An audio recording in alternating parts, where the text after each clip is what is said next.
Stop exactly what you are doing now and listen to the silence around you. Is your home quiet at this moment? There are no fights. The bills are paid. There are no serious illnesses haunting your family, and the atmosphere seems perfectly controlled. And what if I revealed to you that this exact calmness, this silence you call peace, might be the most terrifying sign that you have already lost an invisible war you didn't even realize you were fighting? We have been conditioned to believe that the absence of problems is the definitive seal of divine protection. But there is a dark secret, locked away in the backstage of real exorcisms, that proves that what we call peace is often just the illusion of a conquered territory. If you have the courage to unveil the mysteries that the invisible world hides within the walls of your own home, this is the exact moment for you to leave your like and subscribe to the channel. Your support is our main weapon to continue revealing what they try to keep hidden from you. Have you subscribed? Then pay close attention, because your perception of your own life is about to change forever. A priest with decades of uninterrupted experience in the ministry of exorcism, someone who has sat face to face with demonic entities and conversed with them under the strict authority of the Church, has decided to break the silence. He has assisted hundreds, perhaps thousands of families in deep crisis, families under intense spiritual attacks. And through this proximity to human despair and supernatural malice, he has discovered an undeniable pattern.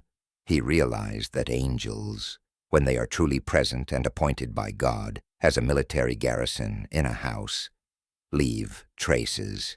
I am not talking about glorious apparitions, blinking lights in the room, or mystical visions that happen only to extraordinary saints. I speak of silent, ordinary signs, but unmistakable in the physical and psychological atmosphere of the environment. And the first and most dangerous of these signs to be interpreted is peace. But this is exactly where the great and dangerous mystery lies. How can you differentiate the peace that emanates from a high-ranking angelic force from the peace that is merely spiritual anesthesia? There is an abyssal difference that most religious leaders hesitate to explain. Circumstantial peace is the one we feel when our biology and our routine are satisfied. You have money left over at the end of the month, your health is impeccable, your children are obedient, and the pantry is full. This is purely natural. Any human being, regardless of their spiritual life, feels this calm. It does not require any miracle or any invisible presence. True angelic peace, however, is frightening because it clashes directly with logic and reason. Imagine the following scenario, reported from real experiences. A family where the husband has just been fired. The wife receives a devastating medical diagnosis. One of the teenage children goes through a deep emotional crisis.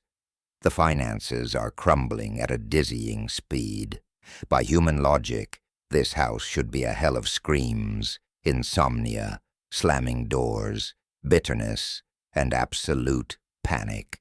But mysteriously, when you cross the entrance door of that residence, the air pressure seems different. There is a monumental quietness, an almost palpable stability that is in absolutely no way consistent with the disaster that is happening in the practical lives of those people. Visitors arriving at this house burdened with stress and agitation notice that, after a few minutes sitting on the sofa, the weight on their shoulders simply evaporates. They leave there calmer than they entered, completely unable to explain why. This is not self-suggestion. This is not psychological resilience. This is the direct application of the intellectual power of immaterial beings of immense intelligence over matter and the sensory perceptions of that space. Angels do not produce this peace on their own. They are channels. Like a pipe that transports drinking water, they carry the stability of God Himself into a chaotic environment. But then, what is the false peace I mentioned at the beginning?